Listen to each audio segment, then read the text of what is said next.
जंतुशास्त्राचा इतिहास. जंतुशास्त्रामध्ये अनेक प्रकारे प्रगती झालेली आहे व ही प्रगती अत्यंत झपाट्याने वाढत आहे. निरनिराळ्या प्रकारच्या जंतूचा रोगाचा शोध लागतो व तो बरा करण्यासाठी निरनिराळे संशोधन केले जाते.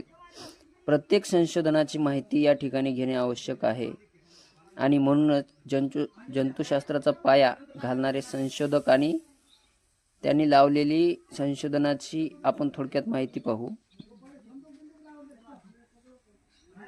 1632 ते 1722 साली लुईस नंबर 1 1632 ते 1722 साली ल्युइनहाक या डच शास्त्रज्ञाने सूक्ष्मदर्शक यंत्राचा शोध लावला व हे सिद्ध केले की दातामधील कुजलेल्या अन्नामध्ये जंतू असतात, तसेच कुजलेल्या मांसामध्ये व मलामध्ये जंतू असतात याचा शोध लावला.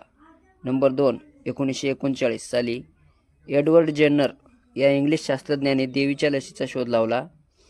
नंबर 3 1835 ते 1926 साली कार्ल जोसेफ याने टायफॉइड बॅसिलायचा शोध लावला.